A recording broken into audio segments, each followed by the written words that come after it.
কৃষক বাঁচলে বাঁচবে দেশ, সুখে থাকবে বাংলাদেশ। পেঁয়াজের ভরা মৌসুমে ভারত সহ অন্যান্য দেশের পেঁয়াজ আমদানি বন্ধ এবং ন্যায্য মূল্যের দাবিতে উপজেলার পেঁয়াজ চাষিরা মানববন্ধন করেছেন।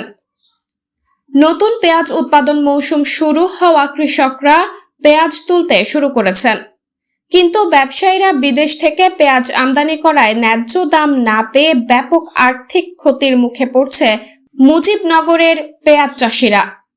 মৌসুমের এই সময়ে পেঁয়াজের আমদানি বন্ধ করার দাবি তুলেছেন তারা। সোমবার 10 ফেব্রুয়ারি বিকাল 4টার দিকে মুজিবনগর উপজেলা কেদারগঞ্জ বাজারে স্থানীয় কৃষক সমাজের ব্যানারে আয়োজিত এক মানববন্ধনে কৃষকরা সরকারের কাছে এ দাবি করেন।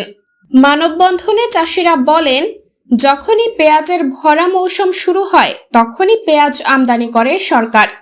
এর ফলে লোকসানের মুখে পড়ে চাষি।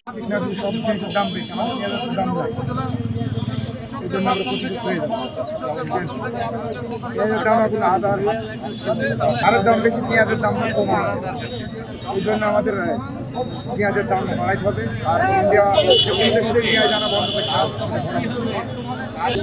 বাংলাদেশে যতগুলি পেঁয়াজ আছে, পেঁয়াজগুলো থেকে 8 মাস 9 মাস পর্যন্ত এই পেঁয়াজগুলো বাংলাদেশে এবারও তার ব্যতিক্রম নয়।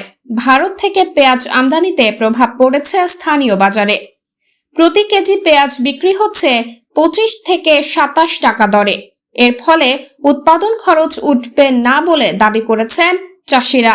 ভরা মৌসুমে পেঁয়াজ আমদানি বন্ধ না হলে বড় ধরনের লোকসানের মুখে পড়বেন তারা। এজন্য আগামী 3 মাস পেঁয়াজ আমদানি বন্ধের দাবি জানান উপজেলার চাষিরা। গত বছর পেঁয়াজের দাম বেশি হওয়ায় এবং দেশের চাহিদা মেটাতে কৃষকরা এবছর বেশি পরিমাণ পেঁয়াজ আবাদ করেছেন। কৃষকরা যখন পেঁয়াজ তুলতে শুরু করেছেন, ঠিক তখনই বিদেশ থেকে কম দামে এই কৃষি পণ্য আমদানি করা হচ্ছে। সাবরিনা জলিল, সবার কথা।